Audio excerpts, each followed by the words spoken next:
So a while back, I posted my response to Did I Manifest a Death?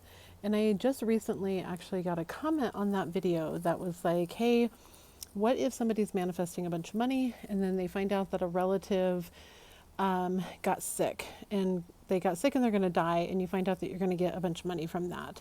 Is that person the cause of the death? And I wanted to address that here for a couple reasons. One, I said recently in my most recent podcast episode that I was going to talk about like taking blame or casting blame on yourself when kind of unwanted or uncomfortable things happen that you just don't feel very good about. And so I think this could probably answer that as well. Plus, since the video is a little bit older and I think people have this question a lot, I thought it would be good to do a video response.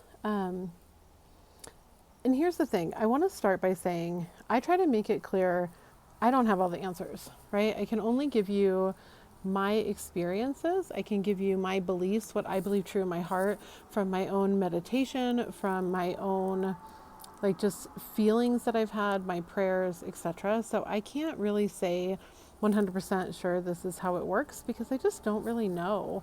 I wish that I did. There's things that I believe are true, and I believe them based off of my experiences when I'm meditating, when I'm praying, the things that just feel right to me in my heart.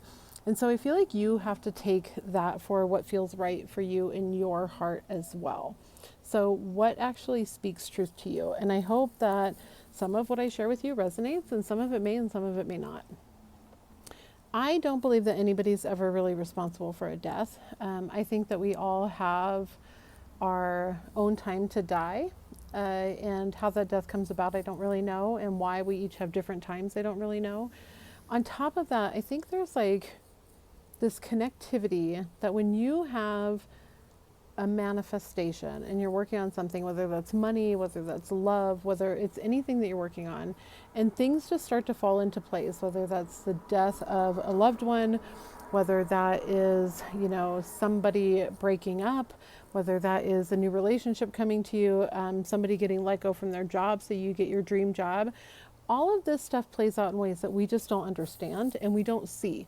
It's all behind the scenes. It's all something that's well beyond us and our comprehension. Maybe there's people out there who get it a little bit better than others, but for the most part, I don't think that we have like this, yes, I know this is how this works. I'm 100% sure that you had nothing to do with it. Because when it comes down to it, even if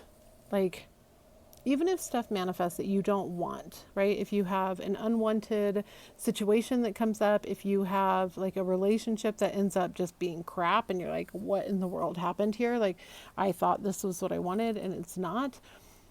There is a certain part of you that should not accept blame because you're unconsciously kind of doing some of this. We have these subconscious beliefs. That's what people are talking about when they're saying like blocks and limiting beliefs, is that there are so many subconscious beliefs and even some conscious beliefs that we're just not overly open to.